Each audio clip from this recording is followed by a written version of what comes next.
1995, la guerre fait rage dans les maquis algériens. Au sol, les hommes de l'AIS, l'armée islamique du salut, tentent d'échapper au bombardement. Dans le ciel, les hélicoptères de l'armée algérienne attaquent à la roquette.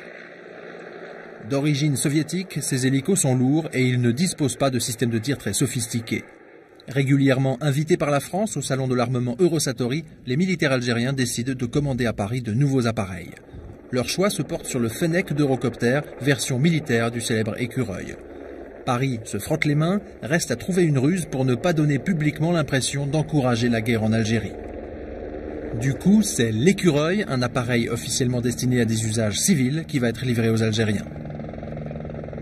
On a préféré passer cette vente par le biais civil plutôt que par le biais militaire. C'était trop flagrant, disons, au niveau de l'image de la France, de vendre du matériel militaire à une armée qui était considérée comme agissant pour la répression en Algérie. C'est une arnaque? C'est pas une arnaque, c'est une manœuvre diplomatique. Côté français, c'est Charles Pasqua, le ministre de l'Intérieur de l'époque, qui assume l'opération. En mars 1995, une première série de 9 appareils partent vers l'Algérie. À Paris, on affirme qu'ils ne participeront pas à des opérations militaires. À l'époque, Habib Souadia est para en Algérie. Son boulot, c'est la chasse aux terroristes. Début 1995, il assiste aux premières opérations des Écureuils. Ils étaient ces hélicoptères-là qui étaient en train de travailler avec des hélicoptères russes et de pourchasser les terroristes, quoi. Ils ne peuvent pas nier ça, j'ai vu ça. Et tout le monde peut dire que l'Écureuil existe en Algérie, qu'elle a participé, qu'elle participe toujours dans des opérations militaires. Et Paris ne se serait pas contenté de vendre des écureuils. Dès novembre 1994, une lettre confidentielle spécialisée dans les questions de défense révèle que la France fournit à l'armée algérienne des équipements de vision nocturne destinés à la lutte anti-guérilla. Très sophistiqués, ces matériels, qui équipent aussi la sécurité civile française, sont officiellement considérés comme des armements. En Algérie, ils vont être installés à bord des écureuils, mais aussi dans les hélicoptères russes.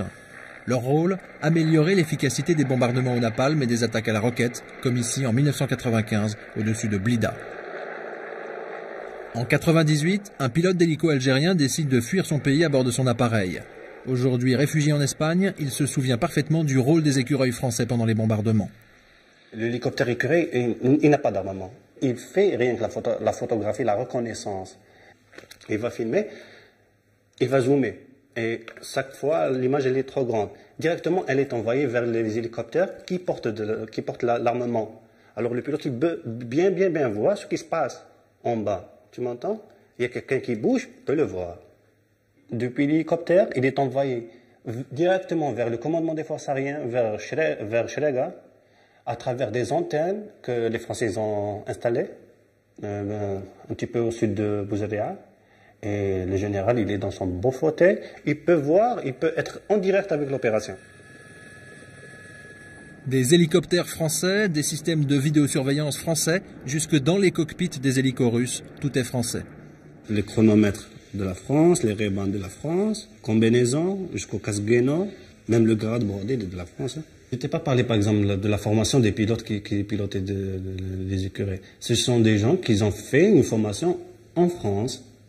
Ils ont acquis peut-être 20 heures, 25 heures, prendre la qualif de l'écureuil et après retourner et voler sur ces appareils-là. En armant les généraux d'Alger, la France a enfreint le nouveau code de conduite européen sur les ventes d'armes adopté en 1998 par les ministres des Affaires étrangères des 15. La livraison de matériel militaire destiné au maintien de l'ordre intérieur constitue un engagement de la France dans le conflit interne algérien. La stabilité du pays destinataire est menacée par une telle livraison d'armes. L'affaire est d'autant plus grave que d'après nos témoins, les hélicos français auraient participé à des attaques contre des populations civiles.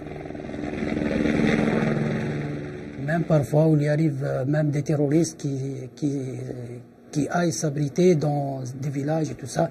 Et là, ils commencent à tirer. Ils savent bien que dans ces villages, il y en a des terroristes. Alors, ils considèrent tout le monde comme des terroristes. Ils commencent à bombarder ces endroits-là.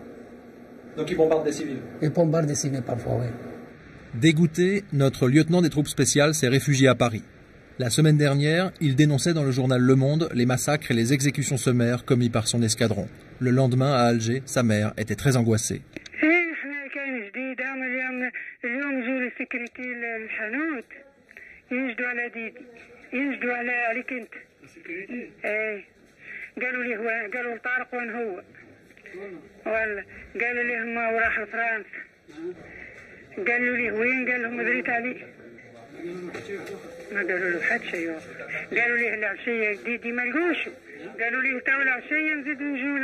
Depuis 92, 10 000 personnes ont disparu en Algérie.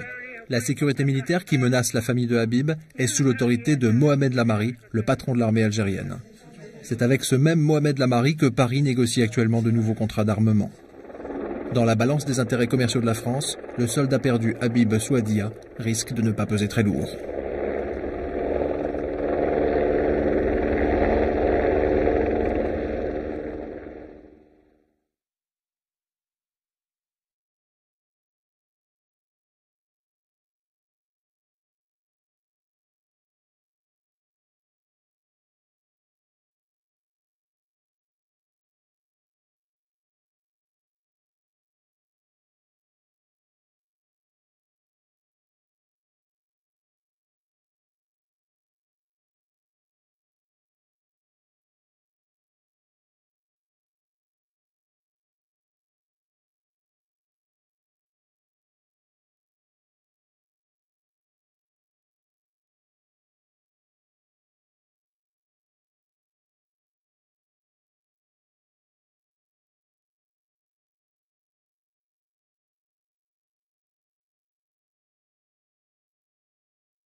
« 1995, la guerre fait rage dans les maquis algériens. Au sol, les hommes de l'AIS, l'armée islamique du salut, tentent d'échapper au bombardement. Dans le ciel, les hélicoptères de l'armée algérienne attaquent à la roquette.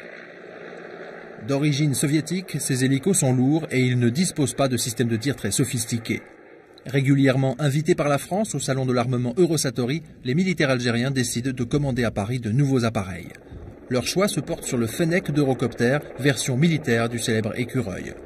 Paris se frotte les mains, reste à trouver une ruse pour ne pas donner publiquement l'impression d'encourager la guerre en Algérie. Du coup, c'est l'Écureuil, un appareil officiellement destiné à des usages civils, qui va être livré aux Algériens. On a préféré passer cette vente par le biais civil plutôt que par le biais militaire. C'était trop flagrant, disons, au niveau de l'image de la France, de vendre du matériel militaire à une armée qui était considérée comme agissant pour la répression en Algérie. C'est une arnaque? C'est pas une arnaque, c'est une manœuvre diplomatique. Côté français, c'est Charles Pasqua, le ministre de l'Intérieur de l'époque, qui assume l'opération. En mars 1995, une première série de 9 appareils partent vers l'Algérie. À Paris, on affirme qu'ils ne participeront pas à des opérations militaires. À l'époque, Habib Souadia est para en Algérie. Son boulot, c'est la chasse aux terroristes. Début 1995, il assiste aux premières opérations des Écureuils. Ils étaient ces hélicoptères-là qui étaient en train de travailler avec des hélicoptères russes et de pourchasser les terroristes, quoi. Ils ne peuvent pas nier ça, j'ai vu ça. Et tout le monde peut dire que l'Écureuil existe en Algérie, qu'elle a participé, qu'elle participe toujours dans des opérations militaires. Et Paris ne se serait pas contenté de vendre des écureuils. Dès novembre 1994, une lettre confidentielle spécialisée dans les questions de défense révèle que la France fournit à l'armée algérienne des équipements de vision nocturne destinés à la lutte anti-guérilla. Très sophistiqués, ces matériels, qui équipent aussi la sécurité civile française, sont officiellement considérés comme des armements. En Algérie, ils vont être installés à bord des écureuils, mais aussi dans les hélicoptères russes. Leur rôle, améliorer l'efficacité des bombardements au napalm et des attaques à la roquette, comme ici en 1995 au-dessus de Blida. En 1998, un pilote d'hélico algérien décide de fuir son pays à bord de son appareil. Aujourd'hui réfugié en Espagne, il se souvient parfaitement du rôle des écureuils français pendant les bombardements. L'hélicoptère Écureuil, il n'a pas d'armement. Il fait rien que la photographie, la reconnaissance. Il va filmer, il va zoomer. Et chaque fois, l'image elle est trop grande. Directement, elle est envoyée vers les hélicoptères qui portent l'armement. Alors le pilote, il peut bien voir ce qui se passe en bas. Tu m'entends? Il y a quelqu'un qui bouge, il peut le voir.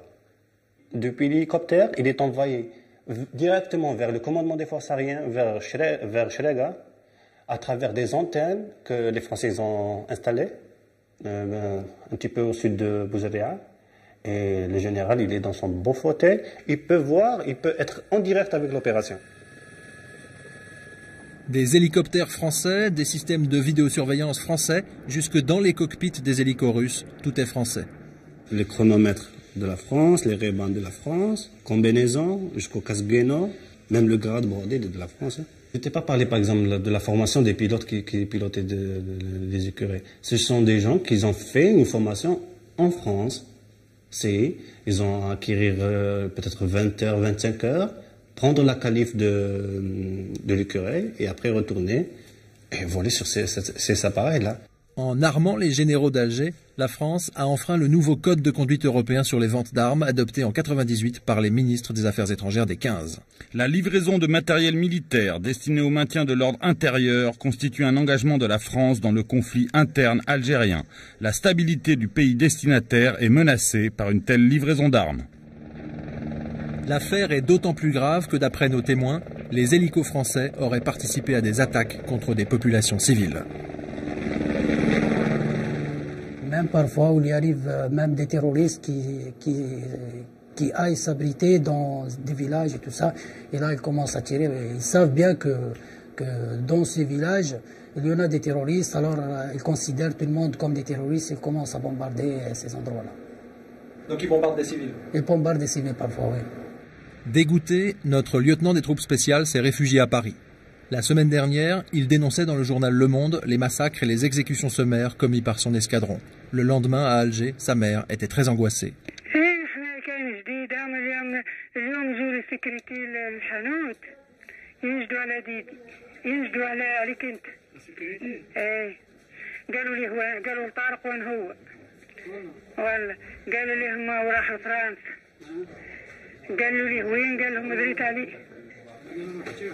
ما قالوا له حد شيء قالوا لي العشيه جديد ما لقوش قالوا لي تاو العشيه نزيدوا نجوا الليل. Depuis 92, 10 000 personnes ont disparu en Algérie.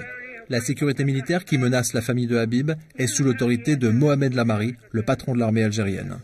C'est avec ce même Mohamed Lamari que Paris négocie actuellement de nouveaux contrats d'armement.